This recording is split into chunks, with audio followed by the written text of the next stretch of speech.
गुणा सुंदरा नाम तुझे शंकरा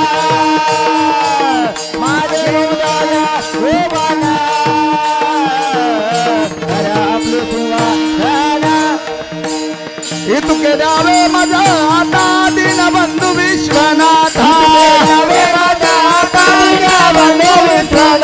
इतके द्यावे माझा आता दीनबंधू विश्वनाथा माझ्या हृदया भुवना करा पुले सिंहासना करा पुले सिंहासना करा पुले सिंहासने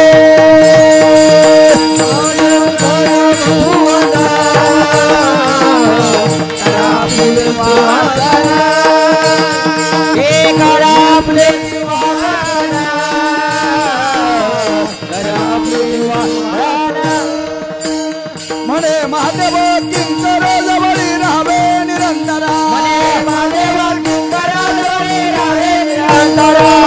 महादेव किंकर जवळी राहावे निरंतरा माझ्या हृदया भुवना करा पुले सिंहासना करा पुले सिंहासना करा पुले सिंहासना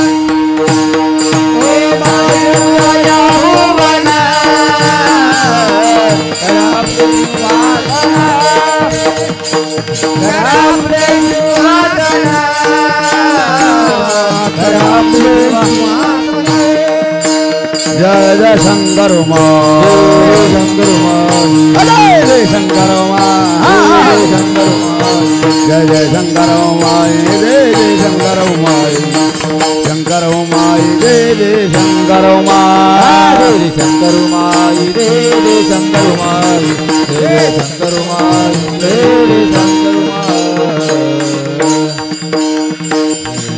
गुरुप्रसादाचे थोरे महिमा असे श्रेष्ठ प्रसाद घेताचे स्वामीचा नाश होय षडरे भूता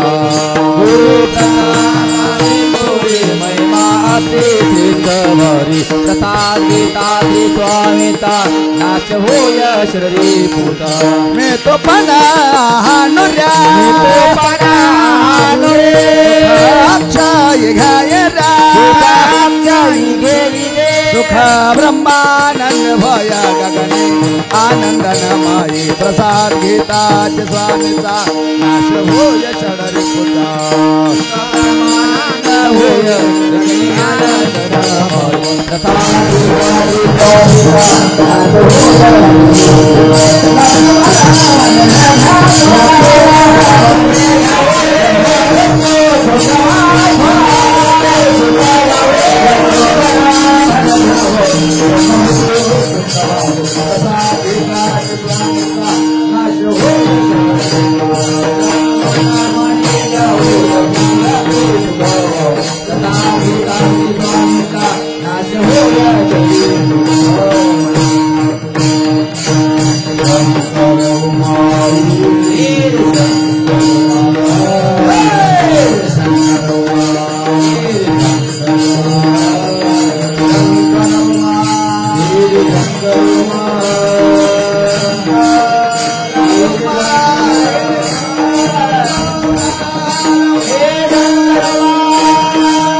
सकाराम शेट्टी आले लवकर.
गुरुप्रसादाची थोरी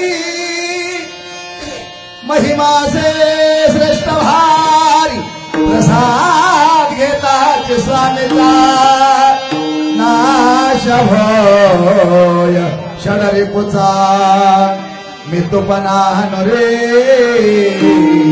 सुखाक्षयी घेई रे सुख ब्रह्मानंदी होय गगनी आनंदन माई प्रसाद घेताच स्वामीचा नाश होय षडरिपुचा लक्ष्मण म्हणे घ्यावा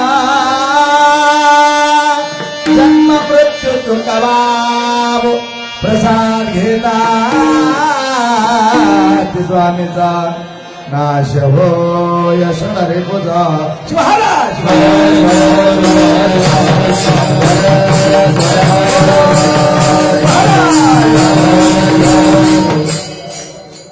त्रैलोक्य संपदा लेख्य समुल्लेखन भित्तये सच्चिदानंद रूपाय शिवाय ब्रह्मणे नमः। अमृतार्थं प्रपन्नानां व्यासविद्याप्रदायिनी अहर्निशमहं वन्दे तामीशान् मनोरमाम्। हर शम्भो महादेव विरूपाक्ष त्रिलोचना दया सिन्धो दीनबन्धो रक्ष रक्ष महेश्वरः। पंचानन तनुभूतान् पंचाक्षरमनुपमानं पंचसूत्रकृतो वन्दे पंचाचार्यान् जगद्गुरुन्। पंचाचार्याकारो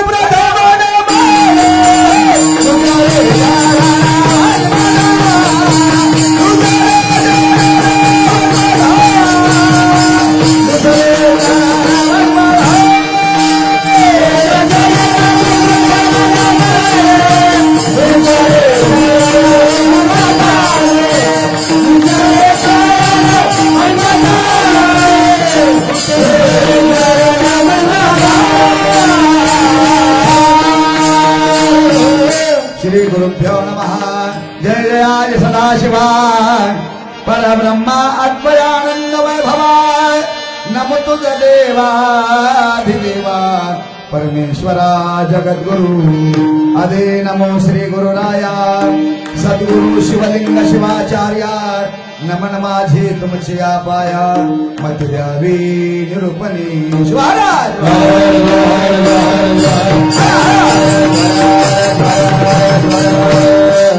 या पवित्र अशा देऊळगाव ग्रामामध्ये प्रतिवर्षाप्रमाणे चालत असलेला हा अखंड शिवनाम सप्ताह याही वर्षी भक्तिवैभवात संपन्न झाला। या वर्षीच्या कार्यक्रमाचं वैशिष्ट्य असं, आपण आपल्या गावचं ग्रामदेव दैवत रुक्मिणी प्राण संजीवन पंढरीश परमात्म्याच्या गणपती देवतेच्या कलशारोहणाच्या कार्यक्रमाचा हा सोहळा परमादरणीय परमश्रद्धेय लासिन मठाध्यक्ष सद्गुरु डॉक्टर नंदिकेश्वर शिवाचार्य महाराज यांच्या पवित्र हस्ते हा सोहळा संपन्न झाला। आणि आपल्या माहेरच्या मंदिराचा कळस चढवण्यासाठी आलेल्या आमच्या भगिनी, विशेष करून त्यांची असलेली उपस्थिती आणि या 28व्या वर्षाच्या अखंड शिवनाम सप्ताहाची सांगता 27व्या वर्षाच्या अखंड शिवनाम सप्ताहाची सांगता आणि आजचा दिवस प्रसादाचा। बोलू नका माय बापू सज्जनो, बोलू नका। कीर्तन जास्त वेळ नाही, अगदी कार्यकर्त्यांनी दिलेल्या वेळेत मी थांबणार आहे। फक्त शांत बसून ऐका, शांत बसून ऐका। पुन्हा सांगतो, कसं ऐका? परीक्षिती महाराजांसारखं ऐका। कसं ऐका? जसं अष्टावक्र महाराजांच्या पुढे जनक ऐकायला बसले, जनक होऊन ऐका। कसं ऐका? जसं रामकृष्ण परमहंसाच्या पुढे विवेकानंद बसले तसं ऐका। कसं ऐका? जसं भगवान श्रीकृष्णाच्या पुढे अर्जुन हात जोडून बसले ऐकायला तसं ऐका। कसं ऐका? जशी जगज्जननी जगन्माता पार्वती भगवान शिवाच्या पुढे बसली तसं ऐका। आणि नुसतं ऐकू नका, ऐकलेला प्रत्येक शब्द ध्यानात ठेवा। ऐकले ते दरादाने, ऐकले ते दरादाने, ऐकले ते दरादाने,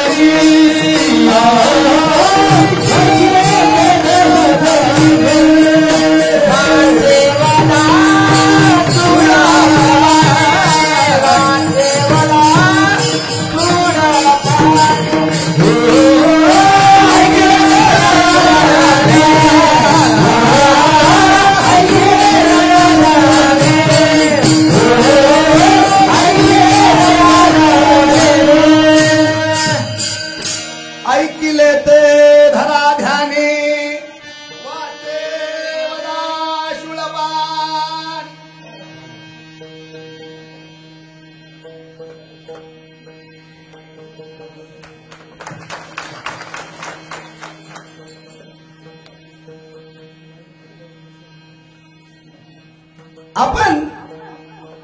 महाराजांनी सांगितल्याप्रमाणे मनमत माऊलीचं प्रमाण ऐकले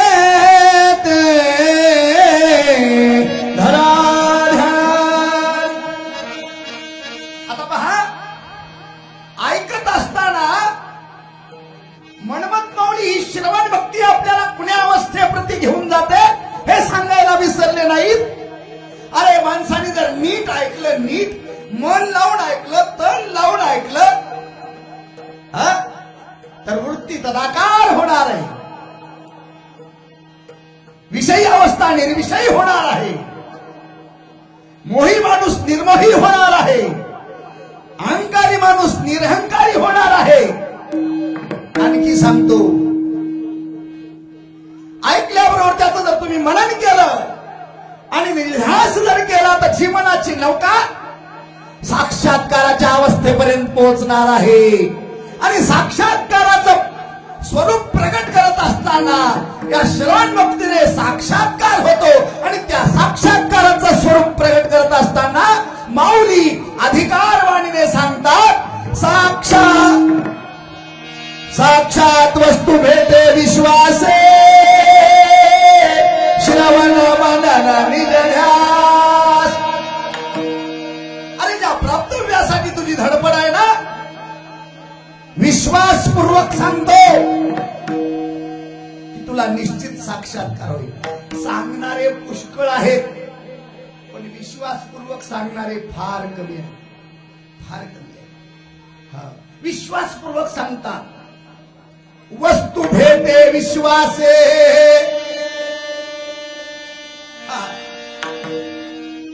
विश्वासपूर्वक सांगतात. आता पुन्हा एक सांगतो, सांगणारा सुद्धा त्याच तोला मोलाचा आहे. कधी कधी सांगणारा अधिकारी उत्तम असतो मात्र श्रोता कनिष्ठ असतो. कधी श्रोता उत्तम असतो तर सांगणारे कनिष्ठ. सासूच्या गप्पा, सुनेच्या गप्पा, येवायाच्या गप्पा, जावयाच्या गप्पा, याच्या कीर्तनातलं काही, त्याच्या कीर्तनात काही, इकडलं काही, तिकडलं काही, दुकानदारी. कधी कधी श्रोता उच्च अवस्थेचा असतो, उत्तम असतो, पण वक्ता कनिष्ठ असतो. पण इथं आजची अवस्था अशी आहे, दोन्ही त्या तोला मोलाचे आहेत.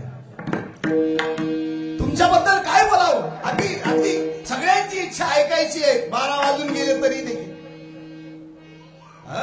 12 वाजून गेले तरी ऐकण्याची इच्छा आहे. अर्थात तुम्हाला ऐकणे ही काय कोणती बाब आहे, कोणती भक्ती आहे हे कळालेलं आहे. महाराजांनी म्हटल्याप्रमाणे, महाराजांच्या सांगण्याप्रमाणे सगळ्या इंद्रियाचे कान करून ऐका, सगळ्या इंद्रियाचे कान करून ऐका. कानाची मनाची गाठ बांधून ऐका. मनाची आणि कानाची ग्रंथी बांधायची. विको कमी करा, थोडासा गेन वाढवा.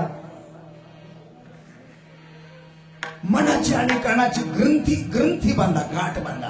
आता का गाठ बांधायची? अहो, आमची जन्म आणि मृत्यूशी पडलेली गाठ सोडवण्यासाठी ग्रंथी बांधायची. आमची जी विषयाची गाठ पडलेली आहे, आमची जी कामाची, क्रोधाची, लोभाची, मोहाची, दंभाची, अहंकाराची जी गाठ पडलेली आहे, ती ग्रंथी आम्हाला सोडवायची आहे. आला का लक्षात? आणि उपदेश करणारे गुरु कसे आहेत?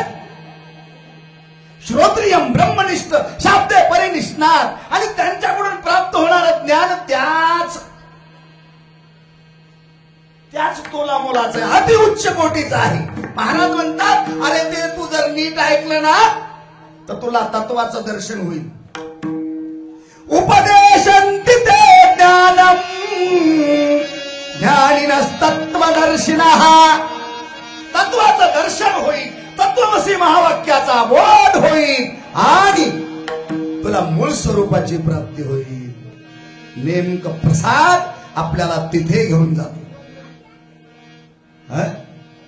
तिथे घेऊन जा.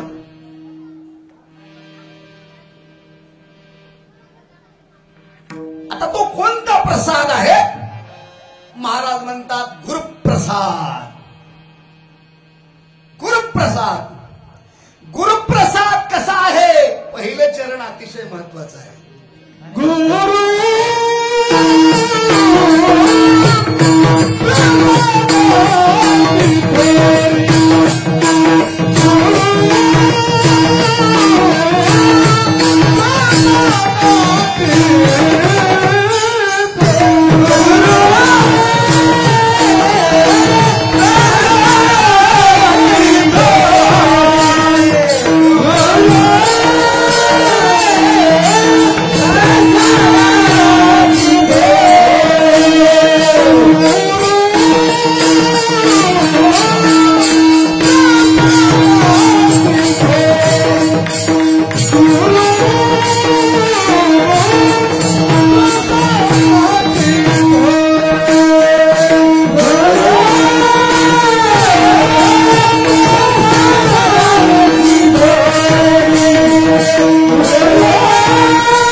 गुरु प्रसादाची थोरी धोर.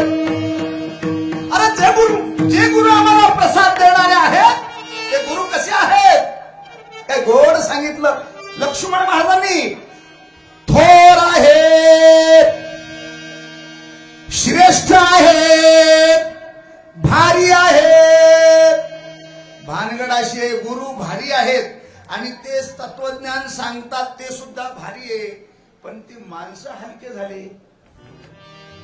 अध्यात्माची बैठकच उरली नाही. अध्यात्माची बैठकच उरली नाही. हे भारीच सांगितलं म्हणजे डोक्यावरून गेलं. भारीच सांगितलं डोक्या. खाण्यात भारीच आवडतं आम्हाला, पिण्यात भारीच आवडतं आम्हाला, वापरण्यात भारीच आवडतं आम्हाला. आता कीर्तनात भारीच नको. म्हणजे आध्यात्मिक दृष्ट्या श्रोता कनिष्ठ झाला. हलका आवडायला लागला. हलक हा हा ही हा हा ही हलका आवडायला लागलं. एवढे हलकट झालो आम्ही. तमाशात आणि कीर्तनात फरकच ठेवला नाही या लोकांनी. काय काय किती ही कोणती अवस्था आहे? ही कोणती साधना आहे? कोणती उपासना आहे? अरे जी माणसं ऐकायला बसली, जी माणसं ऐकायला बसली ना ती एका वेगळ्या अवस्थेत गेली. ती एका वेगळ्या जगात गेली. त्यांचं जगत वेगळं आहे. ऐकून ऐकून ऐकून त्यांची भक्ती फळाला आली. आणि प्रसादाचं कीर्तन म्हणजे फळ आहे. याला प्रयोजन म्हणतात. महाराज सगळी कीर्तन एकीकडं आणि हे प्रयोजन आहे. प्रयोजन प्रयोजन आहे. अधिकारी, संबंध, विषय आणि प्रयोजन हे शेवटचं फल आहे. त्याला साधन चतुष्ट म्हणतात. आणि फल म्हणजे प्रसाद देणारा कोण आहे? अधिकारी आहे. अधिकारी तो कसा आहे?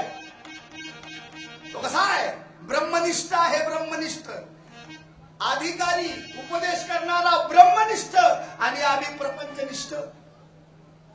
सांगणारा अधिकारी ब्रह्मनिष्ठ, आम्ही विषयनिष्ठ. विषयनिष्ठ. आमच्या अंतरंगात बहिरंगात एवढे विषय भरले. आणि या प्रसादाच्या उपदेशाच्या माध्यमातून, प्रसादाच्या अभंगाच्या माध्यमातून शिवसंत लक्ष्मण महाराज असं टॉनिक देतात, असं टॉनिक देतात, असं रसायन देतात, असं रसायन देतात, असं अँटीबायोटिक देतात. ते मध्ये जे बसलेले घाण नको ते विषय आहेत ते सगळे सहज निघून जातात. कसे जातात? घेताची. पुढे जायचं नाही आताच आपल्याला. कसे निघून जातात? घेतल्या बरोबर निघून जातात. घेताच म्हणजे शरीरात वाढलेली विकृती नुसती घातक स्वरूपाची नाही, विघातक स्वरूपाची आहे. शरीरात वाढलेले विषय जीवनाची नौका महाराज ध्येयापर्यंत पोहोचू देत नाही.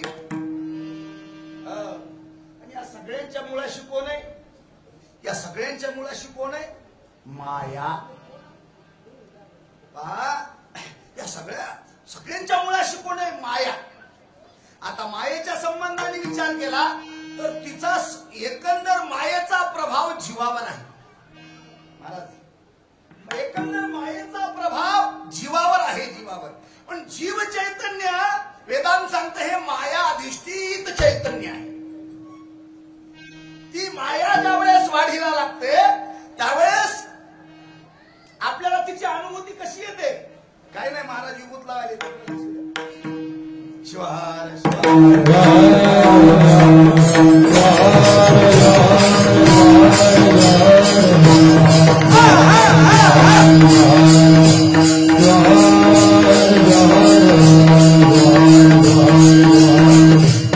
आणि तिचा प्रभाव ज्यावेळेस आमच्या देहावरचा वाढायला लागतो. कुणाचा? मायेचा प्रभाव ज्यावेळेस देहावरचा वाढायला लागतो तो व्याप्त स्वरूपाचा आहे. त्याचा परिणाम असा की असत वस्तू सत वाटायला लागते. पहिला परिणाम. खोटी वस्तू खरी वाटायला लागते, चांगली वस्तू वाईट वाटायला लागते. खरं सांगा, आपल्याला इरीचं पाणी चांगलं वाटतंय का फिल्टरचं? कोणतं? फिल्टरचं. विहिरीचं नाही. का नाही? दोन्हीचा विचार करा की. अरे फिल्टरचं पाणी शुद्ध आहे मात्र पवित्र नाही. फिल्टरचं पाणी शुद्ध आहे मात्र पोषक नाही. विहिरीचं पाणी पोषक आहे. या प्रकृतीला, या शरीराला पोषक असे घटक त्या विहिरीच्या पाण्यात आहेत. पण विहिरीचं पाणी जमायले का? नाही. विहिरीचं पाणी जमाना. काय काय लोकांना फिल्टरचं हे पाणी जमाना, वेगळेच पाणी लागते. आलं का लक्षात? आता पाहते विराट कोहली पाणी पितो ना, विराट कोहली, त्याचं पाणी लय वेगळं आहे. केवढ्याला लिटर आहे त्याची किंमत आहे का तुम्ही? सध्या IPLचं युग आहे. विराट कोहलीचा लय परिचय आपल्याला. खूप परिचय आहे. चांगल्या वस्तू वाईट वाटायला लागतात. कशाचा परिणाम? मायेचा परिणाम. असत सत वस्तू असत वाटायला लागते. धर्म अधर्म वाटायला लागतो. गळ्यातला लिंग नकोसा वाटायला लागतो. गळ्यातली माळ नकोसी वाटायला लागते. आता नवीन एक जात अस्तित्वात आली, एक नवीन जात अस्तित्वात आली. त्या जातीचं नाव सांगतो आणि पुढे जातो. ती जात म्हणजे लिंगाशिवाय लिंगायत आणि माळीशिवाय माळकरी. शिवार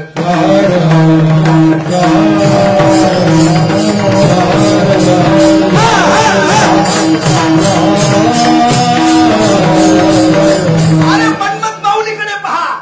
मन्मथ माऊली लिंगाची पुष्टी करत असताना सांगतात ते लिंग काय? लियते गम्यते यत्र सह. जगताच्या उत्पत्ती स्थिती लयाचं कारण, कारणाचं कारण, महाकारण, अतिकारण जर का असेल तर ते लिंग आहे. तल्लिंगम ब्रह्म शाश्वतम. त्याची व्याप्ती ज्ञानराज माऊलींना कळाली. ते म्हणतात लिंग देखिले देखिले त्याने त्रिभुवन विस्तारिले. स्वर्गदयाशी साळुंका समुद्र पाळी पिंड देखा शेषासारखे वैसना जो आधार तिही लोका. त्रैलोक्याचा आधार लिंग आहे.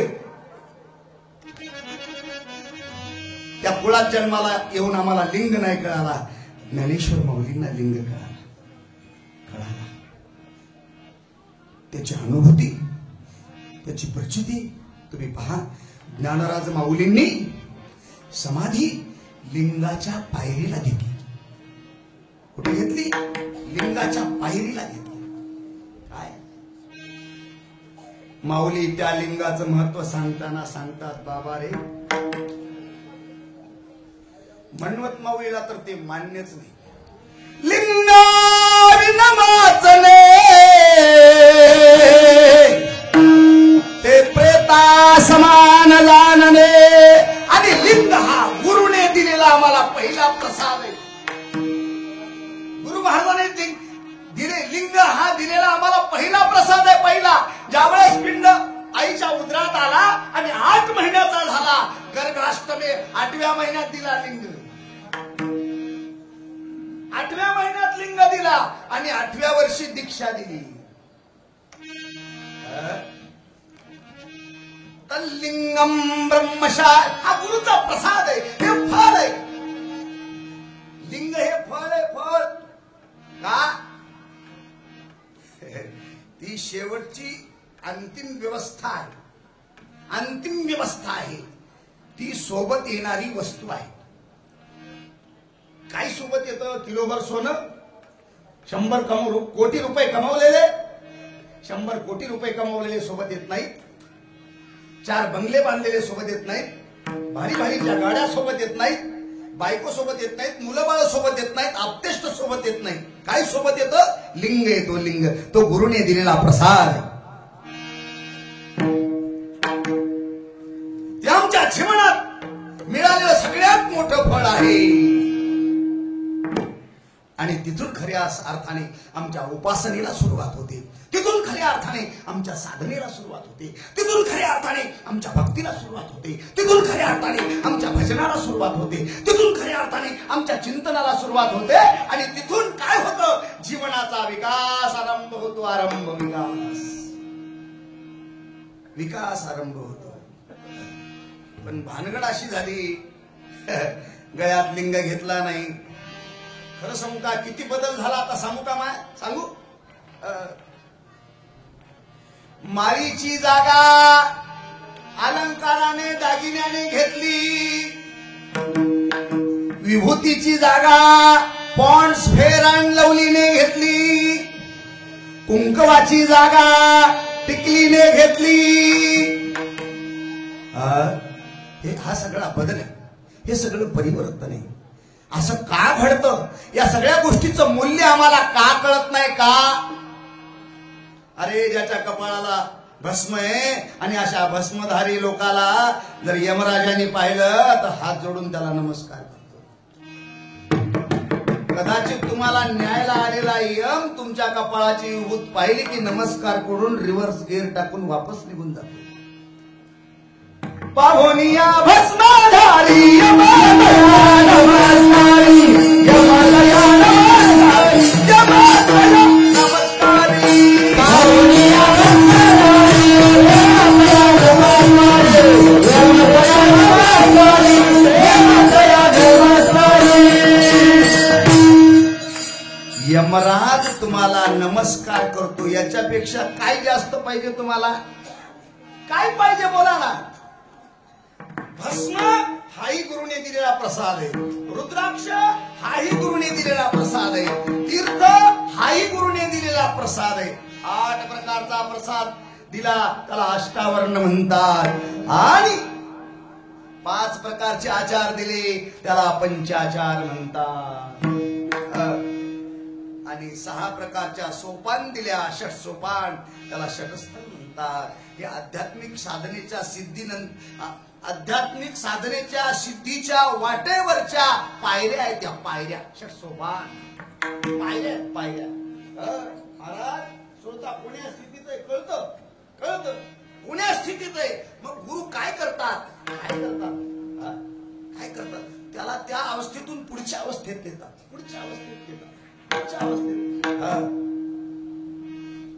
अवस्थांतर. आणि आपल्या जीवनात अवस्थांतर घडवून आणणारे, मायेचा प्रभाव कमी करणारे. सद्यस्थिती कशी आहे? असत वस्तू सत वाटायला लागते, खोटी वस्तू खरी वाटायला लागते, वाईट वस्तू चांगली वाटायला लागते. वाटते ना? हा प्रभाव गुरुच्या उपदेशाशिवाय कमी होणार नाही आणि आम्हाला सत्य कळणार नाही. त्याच्यासाठी काय लागतं? ज्ञान लागतं. ज्ञान. उपदेशंती ते ज्ञानम. आमच्या अंतरंगात बहिरंगात काय वाढलं? अविद्या वाढली. अविद्या.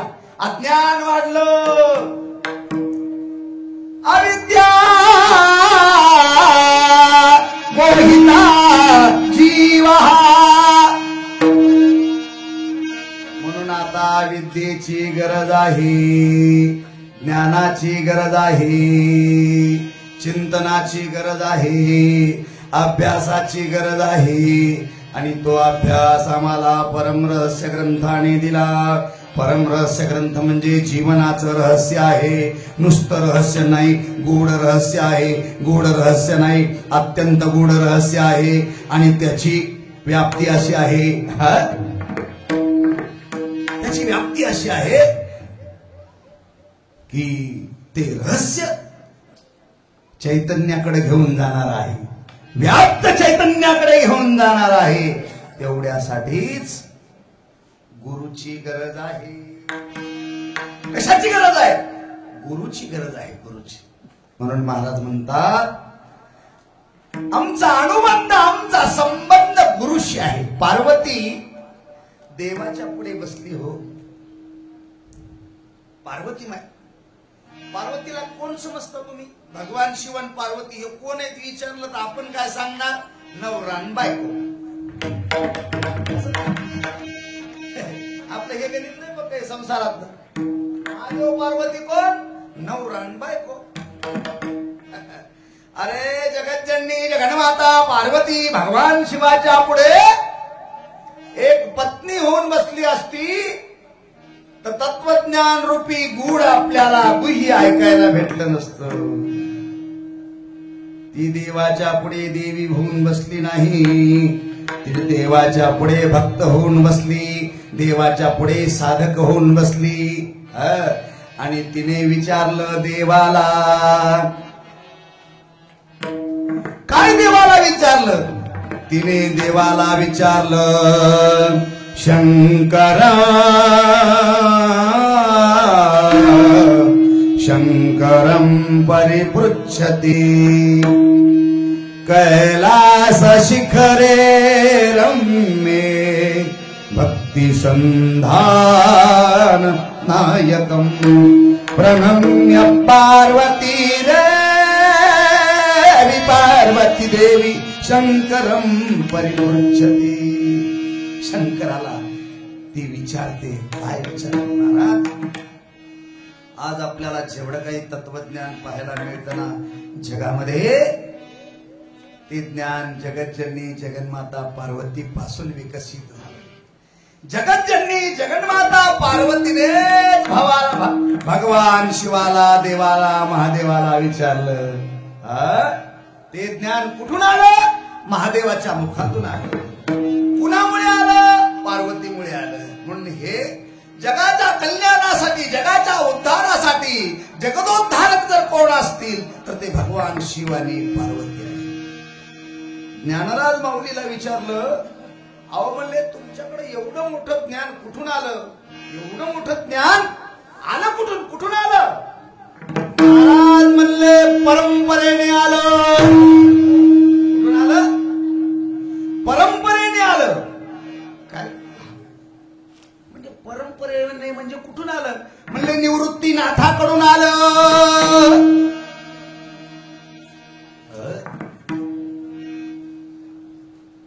निवृत्तीनाथांना विचारलं तुमच्याकडे असलेलं ज्ञान कुठून आलं?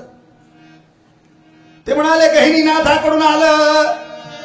ज्ञानेश्वर माऊलीचे गुरु निवृत्तीनाथ आणि निवृत्तीनाथाचे गुरु गहिनीनाथ. गहिनीनाथाकडून आलं. गहिनीनाथाला विचारलं तुमच्याकडे असलेलं ज्ञान कोणाकडून आलं?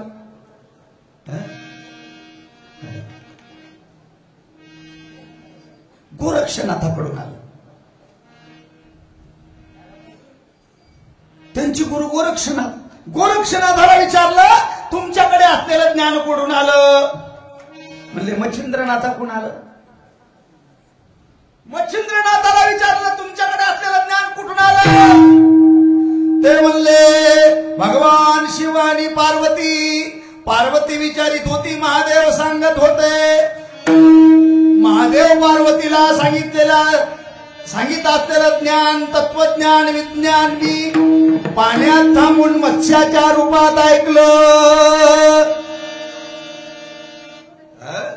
मत्स्याच्या रूपात ऐकलं मच्छिंद्रनाथांनी. मग मच्छिंद्रनाथाकडे असलेलं ज्ञान कुठून आलं?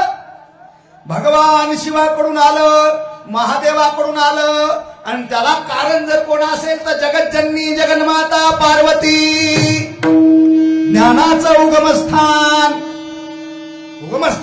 भगवान शिव आहे आणि ज्ञानाची जननी जगज्जननी पार्वती माता आहे.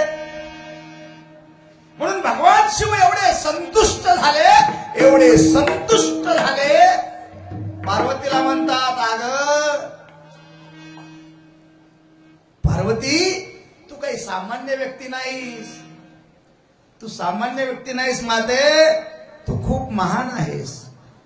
तू काय विचारलं बघ, मोठं गूढ रहस्य विचारलंस. तुझ्यासारखा श्रोता जगात झाला नाही आणि होणार नाही. तुझ्यासारखा श्रोता जगात झाला नाही आणि होणार नाही. म्हणून तुझ्यापासून मी लपून काही ठेवणार नाही, काहीच लपून ठेवणार नाही. म्हणून भगवान शिव पार्वतीला काय म्हणतात? तू भक्तराज म्हणून बेटी मस्तोर, तू भक्तराज म्हणून तुझं गुह्य चोरू नये. तू नुसता भक्त नाहीस तर भक्तराज आहेस. तुझ्यापासून मी काही लपून ठेवणार नाही. आपलं आयुष्य तर लपू लपू ठेवण्यात चाललंय. नोटा बंद झाल्या तेव्हा किती लपविल्या, बंद झाल्या तेव्हा लपविल्या. त्या काही सापडल्याच नाही. चालू आहे आपलं असं. हे ज्ञान पार्वती मातेमुळे प्राप्त झालं आपल्याला. ज्ञानाचे जनक भगवान शिव. म्हणून भगवान शिव हे जगाचे गुरु, जगाचे गुरु, विश्वाचे गुरु आहेत भगवान शिव. म्हणून त्यांना विश्वनाथ म्हणतात. तुम्ही विश्वनाथ, दिनरंग कमी अनाथ. तुम्ही विश्वनाथ, तुम्ही विश्वनाथ, विश्वाचे नाथ आहात. म्हणून लक्षात ठेवा, ज्ञानाचे जनक गुरु आहेत. कोण आहेत? गुरु आहेत. आणि जगाचे गुरु महादेव आहेत. आदिनाथ गुरु सकळ सिद्धांचा, महेंद्रदयांचा मुख्य शिष्य. म्हणून भगवान शिव आदी आहे. नुसतं आदी नाही, आदी नाही, अनादी आहे. अनादी नाही, अनादी अनंत आहेत. आणि आम्ही साधी सांत आहोत. इथे आहोत, घरी नाहीत. आम्ही इथे आहोत, घरी नाहीत. त्याला म्हणतात वस्तू परिचिन्न. इथे आहोत, घरी नाहीत. आज आहोत, उद्या नाही. त्याला म्हणतात काल परिचिन्न. इथे आहोत, भारतात आहोत, अमेरिकेत नाही. त्याला म्हणतात देश परिचिन्नता. आणि आमचा परमात्मा अपरिचिन्न आहे. अपरिचिन्नम अव्यक्तम लिंग, अपरिचिन्नम अव्यक्तम लिंग ब्रह्म सनातनम उपासनार्थवंतस्तम परिचिन्नम स्वमाया सिद्धांतिका. असा आमचा गुरु आहे. म्हणून महाराज म्हणतात किती मोठा आहे गुरु. गुरुदेवा ताई देवा,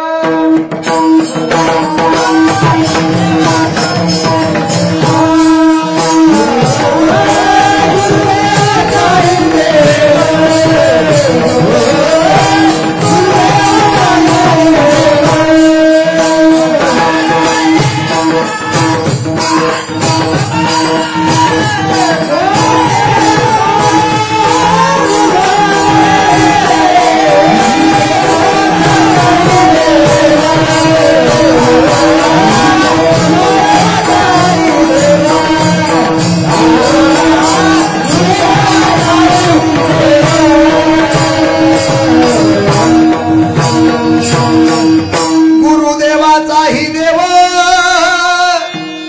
देवाचा देव गुरु आहे. महाराज आमचे देवाचे देव आहेत. देवाचे आहे. लक्षात ठेवा, जगात गुरु नाही असा. महादेवाचं दुसरं रूप गुरु आहे, गुरुचं दुसरं रूप महादेव आहे. म्हणून लक्षात ठेवा.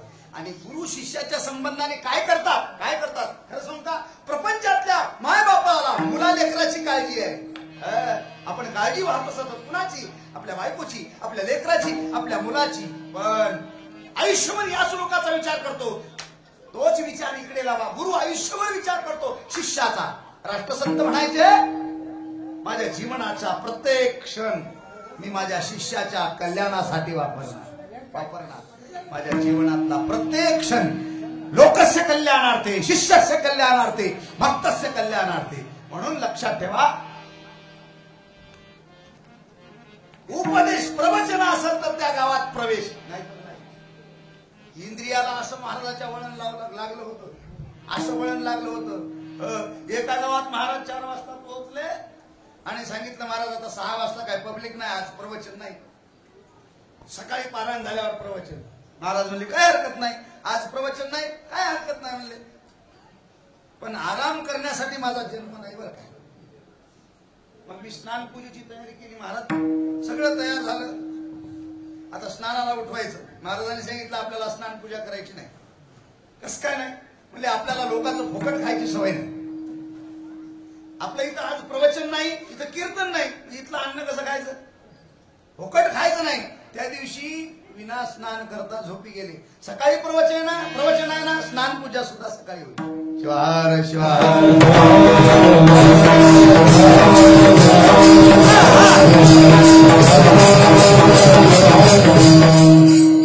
महाराज म्हणले, आमच्या जेवणात खाणं महत्वाचं नाही. अरे खाल्लं असतं तर माझं वजन क्विंटलभर झालं असतं. तुमचे काजू, तुमचे बदाम, तुमचे किसमिस, तुमचा अक्रोड, तुमचा पिस्ता, तुमचं दूध, तुमचं तूप खाल्लं असतं तर मी क्विंटल भराचा झालो असतो. पण 45 किलोच्या पुढे आयुष्यात गेलो नाही. का सांगितलं, माझ्या जीवनात एक नियम आहे.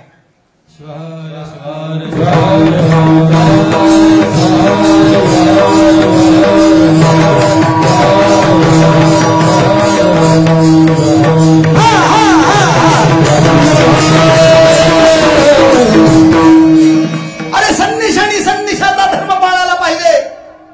राष्ट्रसंतांनी सांगितलं किती खायला पाहिजे, किती खायला पाहिजे, किती खायला पाहिजे. पाहता पाहता आजचा माणूस उद्या ओळखू येईना, या वर्षी पाहिलेला माणूस पुढच्या वर्षी ओळखू येईना. माणसं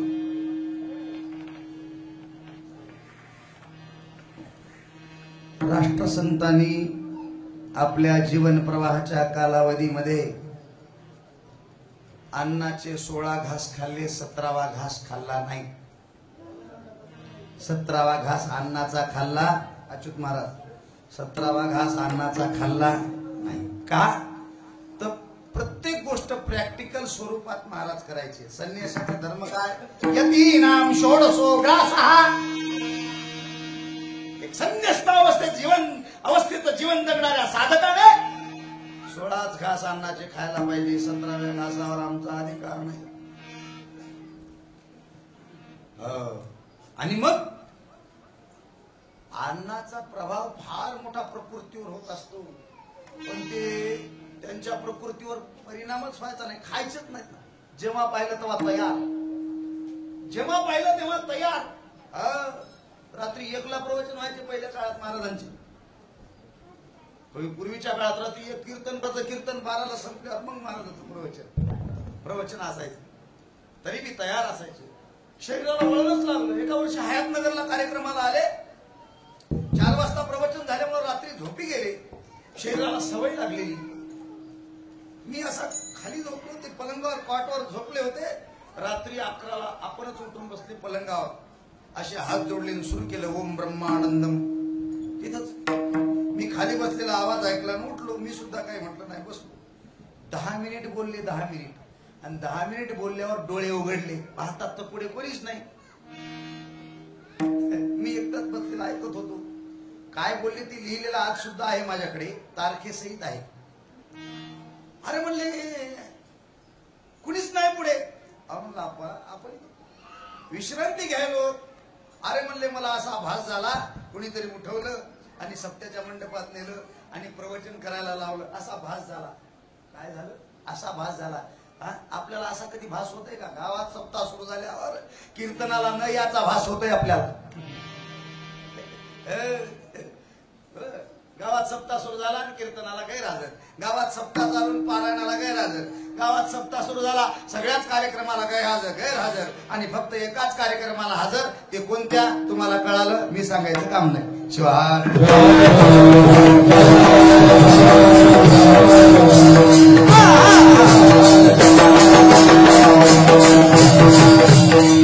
एवढा मोठा संप्रदाय उभा राहिला महाराज, एवढा संप्रदाय उभा राहिला. विशाल असा सागरासारखा व्याप्त असलेला वारकरी संप्रदाय, त्या वारकरी संप्रदायाच्या बाजूला तुम्हाला नेऊन बसवलं एका महात्म्याने.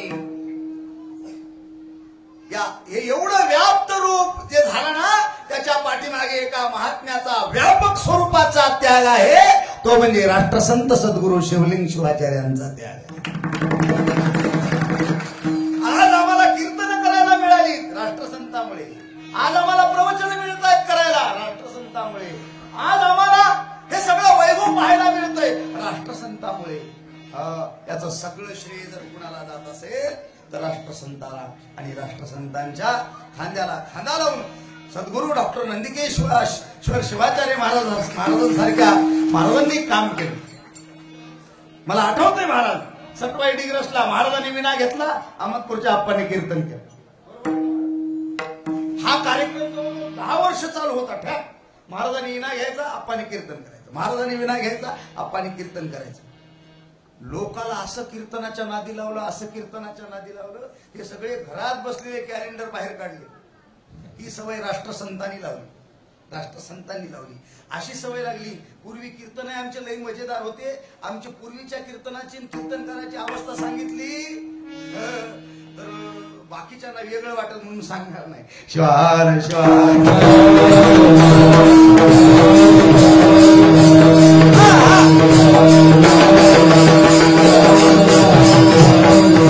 मोठा इतिहास आहे. हा गुरुचा प्रसाद आहे. हे वैभव म्हणजे गुरुप्रसाद आहे. बरोबर आहे का? हे वैभव म्हणजे गुरुप्रसाद आहे. गुरु काय करतात? आयुष्यभर जगत असताना शिष्याच्या संबंधाने विचार करतात आणि काय करतात? शिष्याला देत राहतात. काय देतात? घेत राहतात. काय घेतात? शिष्याचं अज्ञान घेतात आणि शिष्याला ज्ञान देतात. सम्यक रूपेण दीयते गुरुना शिष्यभ्यः तत्त्वज्ञानम ससंप्रदायः. गुरुकडून शिष्याला ज्ञान दिलं जातं. जे ज्ञान मोक्षासाठी कारण ठरणार आहे, जे ज्ञान मुक्तीसाठी कारण ठरणार आहे, जे ज्ञान उद्धारासाठी कारण ठरणार आहे. मोक्ष कारण सामग्र्याम ज्ञानमेव गरीयसी. आणि जे ज्ञान आहे ना, ते ज्ञान अंतकरणात वाढलं, अंतरंगात वाढलं की आपोआप अज्ञान निघून जातं. आपोआप अज्ञान निघून जातं. नव्हे अज्ञानच ज्ञानात रूपांतरित. म्हणून लक्षात ठेवा, गुरु हा ज्ञानपिंड आहे. गुरुच्या अंतरंगात बहिरंगात ओतप्रोत ज्ञान भरलेलं आहे. ओतप्रोत ज्ञान भरलेलं आहे. आणि शिष्याचा ज्यावेळेस गुरु विचार करतात ते एकाच दृष्टिकोनातून विचार करतात. एकाच. आई ज्यावेळेस आपल्या लेकराचा विचार करते ते वात्सल्य भावाने करते. वात्सल्य भावाने त्याच्यावर एवढं प्रेम करते. तो जगला पाहिजे, तो वाढला पाहिजे, त्याचं जीवन समृद्ध झालं पाहिजे, त्याचं जीवन ऐश्वर्यवान झालं पाहिजे. या दृष्टीने आपण कष्ट घेत राहते, त्रास घेत राहते आणि त्याला वाढवते.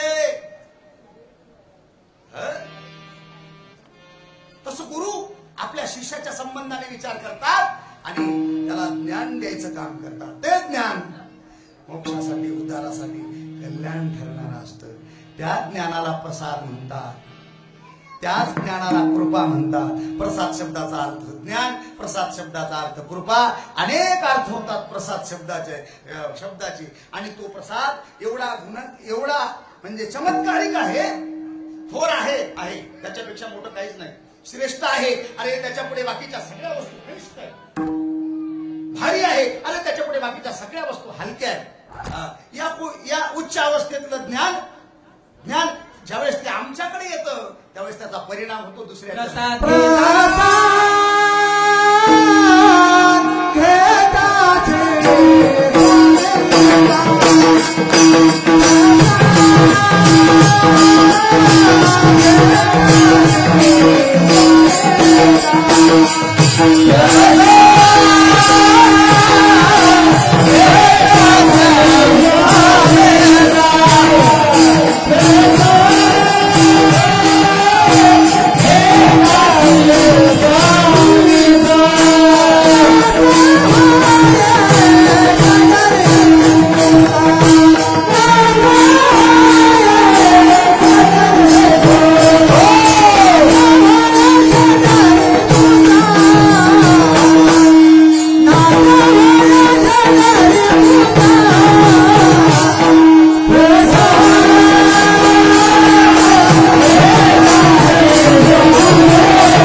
आपली गाडी लय राईट चालते. तुम्ही 2 म्हणले की आपलं 2:15, तुम्ही 3 म्हणले की आपलं 2:30.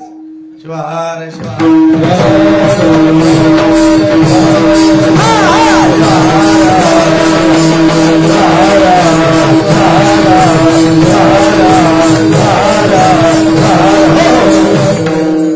घेताची स्वामीचा नाश होय षडरिपूचा. महाराज म्हणतात एवढा या व्यापक अर्थाने प्रेरित झालेला प्रसाद, हा व्यापक रूपी प्रसाद आपल्याला भेटल्यावर काय होतं? जसं लोखंडाला परिसाचा स्पर्श व्हावा, काय होतं? लोखंडाला स्पर्श झाला काय होते? सोनं होते. सोनं होते ना. महाराज म्हणतात तसा चमत्कार होतो. आमच्यात वाढलेले षडरिपू, आमच्यात वाढलेले 6 शत्रू, त्या 6 शत्रूतला पहिला शत्रू मोठा आगाध आहे, ज्याचं नाव काम आहे. आता आपल्याकडं पुराणातले दृष्टांत उपलब्ध आहेत. पौराणिक काळाकडे पाहिलं, विश्वामित्राचं काय झालं? कामामुळे. अशी अनेक उदाहरणं आपल्याला पाहायला मिळतात, आपल्याकडे पाहायला मिळतात नाही. म्हणून लक्षात ठेवा, काम ज्या कामाने सगळ्यांचं वाटोळ केलं, मोठ्या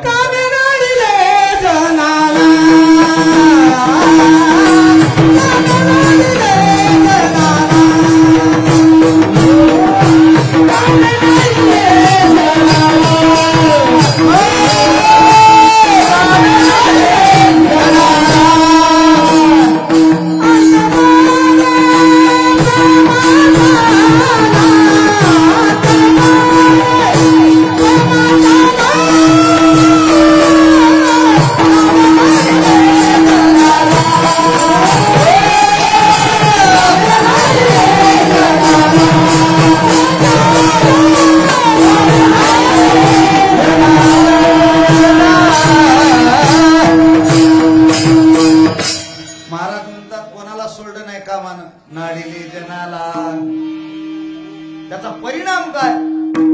अंतर पडे परमार्था. म्हणून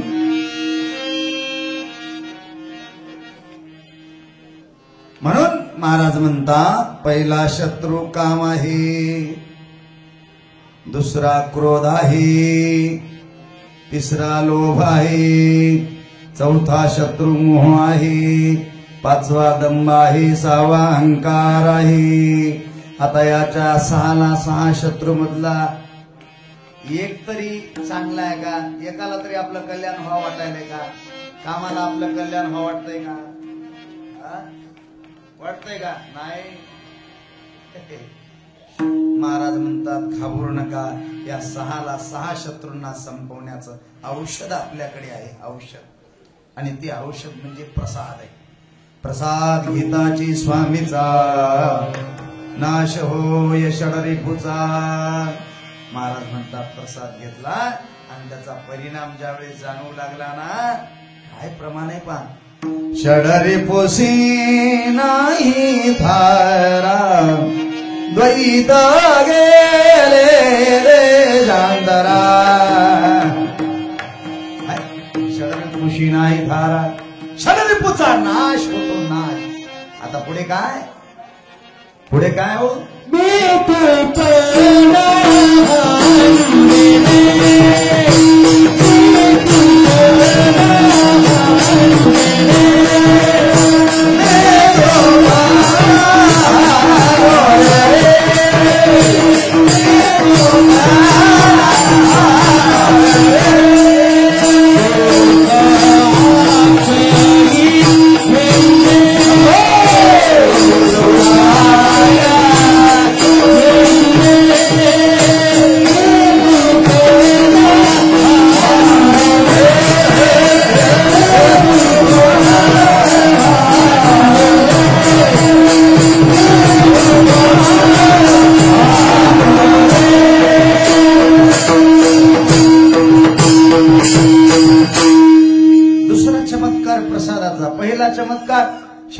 षडरिपुचा नाश झाला.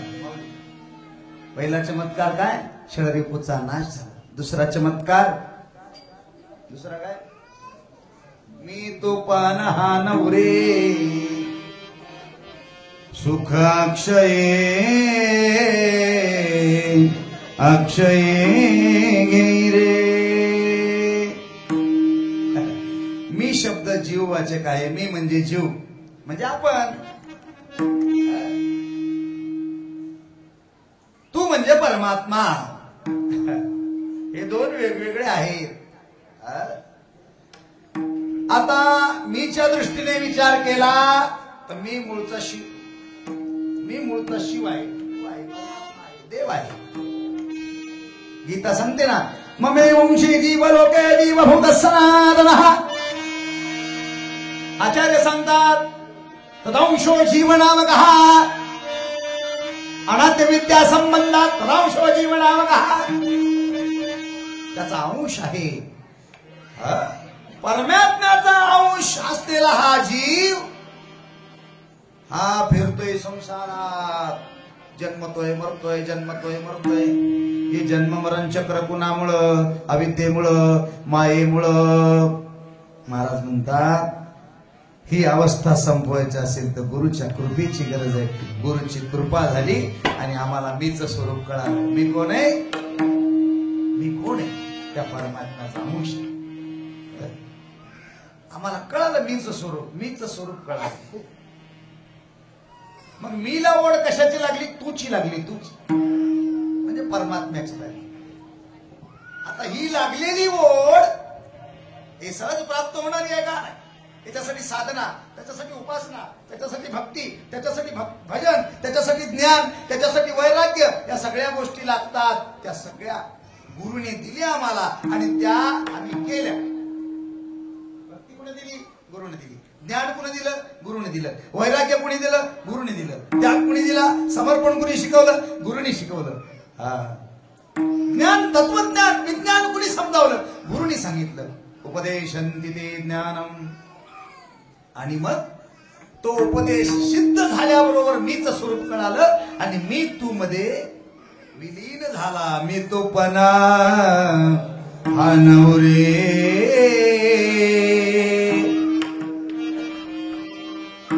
मी तू मध्ये समरस झाला आणि झालं काय? हे दोन्ही एक झाले.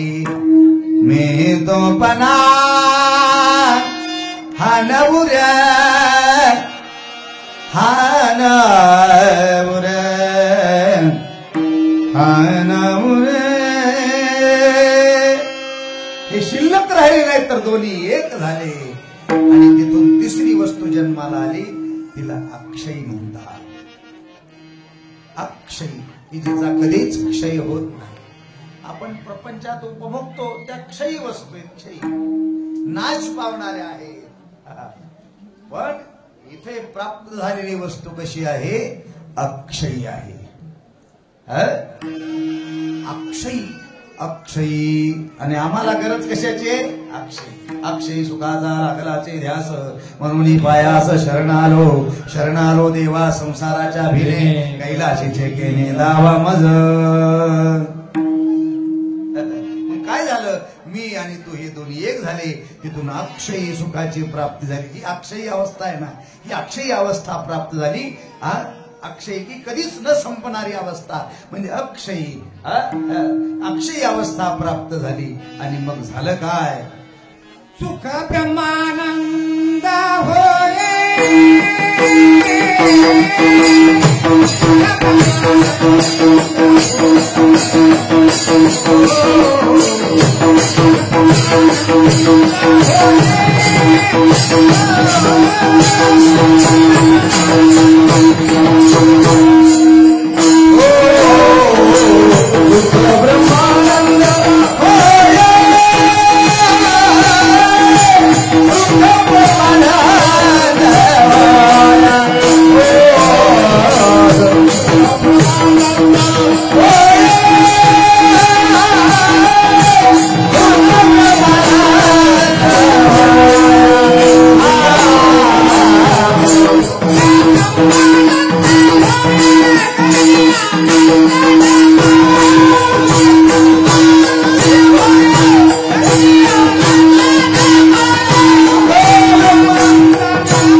ब्रह्मानंदी होय गगनी आनंद नमाई. ही अवस्था म्हणजे ही ऐक्याची अवस्था आहे. अक्षय सुख ब्रह्मानंदात विलीन झालं. ब्रह्मानंदात. आता पहा, ब्रह्मानंद कशाला म्हणतात? सरळ साधा सोपा अर्थ सांगतो. ब्रह्मानंद कशाला म्हणतात? ब्रह्माच्या प्राप्तीच्या संबंधाने प्राप्त होणारा आनंद इति ब्रह्मानंद. ब्रह्माच्या, देवाच्या, परमात्म्याच्या, महादेवाच्या, शिवाच्या प्राप्तीच्या संबंधाने प्राप्त होणारा आनंद ब्रह्मानंद. मग तो आनंद किती व्यापक आहे, किती त्याची लांबी, रुंदी, आकारमान, क्षेत्रफळ सगळं सांगितलं. किती व्याप्त आहे तो आनंद, इथं खरा साक्षात्कार आहे. अहो काय सांगा म्हणले, एवढा आनंद, त्या आनंदाला साठवायला माझ्याकडे जागा उरली नाही. गगनी आनंद न माई. आकाश नावाच्या पोकळीमध्ये, शरीरात तर सोडा, आकाश नावाच्या गगनी, आकाश नावाच्या पोकळीत न मायेल एवढा आनंद प्रसादाने प्राप्त झाला. गगनी आनंद माय. ही गुरुप्रसादाची गरिमा आहे. हे गुरु प्रसादाचं फल आहे, फल. म्हणून महाराज म्हणतात एवढा चमत्कारित प्रसाद आहे. एवढी काम प्रसादाने झाली आणि सगळ्यात मोठं काम शेवटचं झालं प्रसादाने.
लक्ष्मण म्हणे घ्यावो जन्म मृत्यू चुकवाव.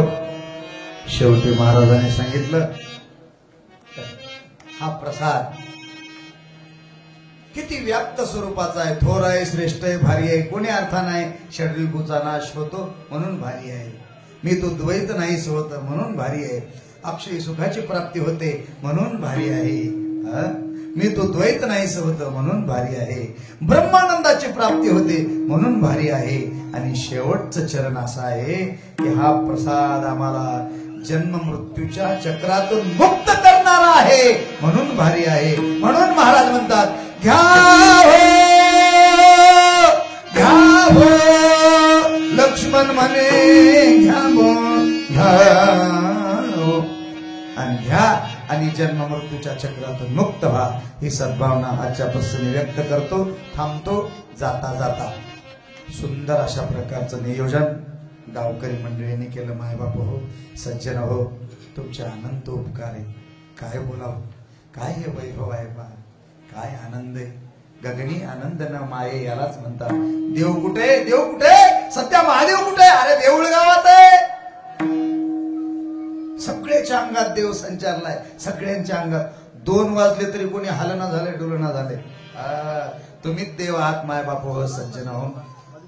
तुम्हाला द्यावेत तेवढे धन्यवाद. थोडे आमच्या मावल्या तहान लागली, भूक लागली तरी देखील निष्ठेने बसल्या. माय तुमच्याबद्दल काय बोलावं. धन्य आहात तुम्ही, धन्य आहात. धन्य हो, धन्य हो सीतो, तुम्ही धन्य आहात. कीर्तन संपलं. जाता जाता सुंदर अशा प्रकारचं नियोजन गावकरी मंडळींनी केलं, तरुण कार्यकर्त्यांनी केलं. त्यांना धन्यवाद. वेळ कमी असल्यामुळे धावतं, त्यांनाच धन्यवाद. अगदी अंतःकरणापासून धन्यवाद. तुमचे अनंत उपकार आहेत.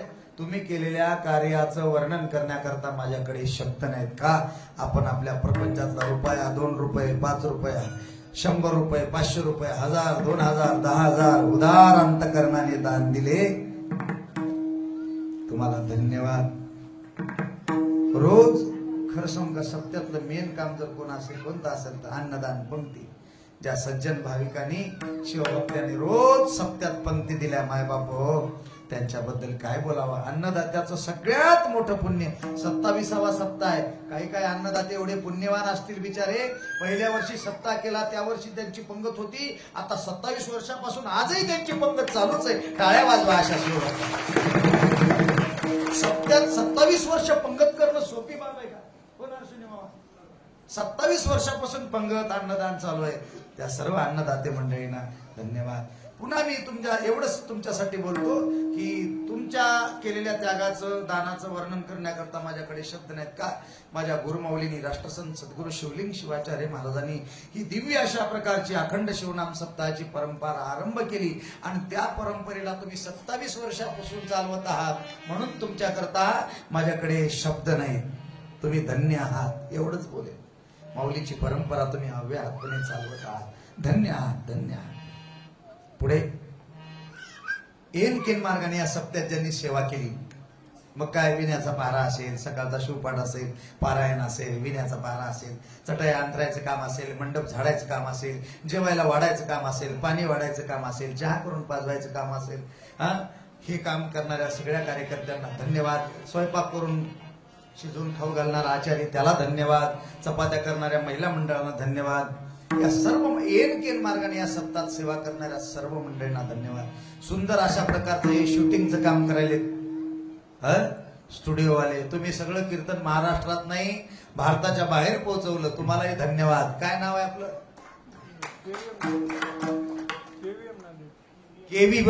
केव्हीएम स्टुडिओ नांदेड यांनी सुंदर अशा प्रकार, युट्यूब चॅनल नांदेड यांनी सुंदर अशा प्रकारचं हे ध्वनिमुद्रण आणि चित्रीकरणाचं काम केलेलं आहे.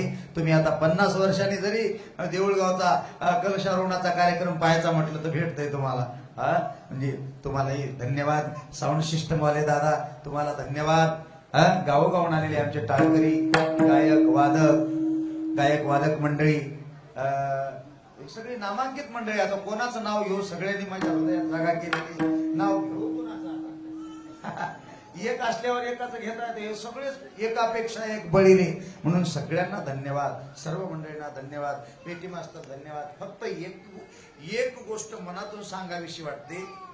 मनात हे सुंदर वैभव ज्या लोकांनी आरंभ करून दिला, ज्यांनी सुरुवात केली, त्यात प्रामुख्याने अहमदपूरला यायची आप्पाची तारीख घ्यायला, त्यात प्रामुख्याने मला 3 लोक माझ्या अगदी दृष्टीसमोर आहेत. पहिले आमच्या हनुमंतांना, जगन्नाथांना आणि आमचे अच्युतराव, हे 3 माणसं अहमदपूरला. अप्पा सप्त्यासाठी तारीख द्या. ही सुरुवात आहे. आणि मग आता हे काय बीजाचा वृक्ष झाला, वृक्षाचा वटवृक्ष झाला आणि त्याची ही छाया व्याप्त स्वरूपाची आज पाहायला मिळते. म्हणून पुन्हा गावकरी मंडळींना धन्यवाद देतो. आणि आज मला हा दिव्य योग तुम्ही प्राप्त करून दिला मायबापो. आता जास्त कीर्तन करायची इच्छा राहिली नाही. 4-2 कुठंतरी कीर्तन करायची अशी इच्छा राहिली नाही. 88 पासून या आसनावर उभा आहे. पण योग असा माऊलींचं सानिध्य मिळालं. आता एरवी बोलणं वेगळं आणि माऊलींच्या उपस्थितीत बोलणं वेगळं, सगळ्या ज्ञाती लोकांच्या उपस्थितीत बोलणं वेगळं. संपलं कीर्तन, जाता जाता काही चुकीचं बोललो असेल तर मला क्षमा करा. उदार अंतकरणाने क्षमा करा. आणि चांगलं असेल ते गुरुप्रसाद म्हणून स्वीकारा. ही संभावना. एवढा मोठा सत्कार केला तुम्ही, एवढे मोठे खरंच आम्ही नाहीत. केवढा मोठा सत्कार केला. कमीत कमी ते हारच केवढा होता. तुम्ही एवढं डोकं माझ्या डोक्यावर एवढं ओझं ठेवलं, त्याच्यातून उत्तराई होण्याकरता माझ्याकडे शब्द नाहीत. पुनश्च एकदा गावकरी मंडळींना धन्यवाद देऊन सेवा माऊलींच्या चरणी समर्पित करून सेवेला विराम. गुरुराज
Hare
Jaya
चिरंजीव सर्वजा चिंती माझा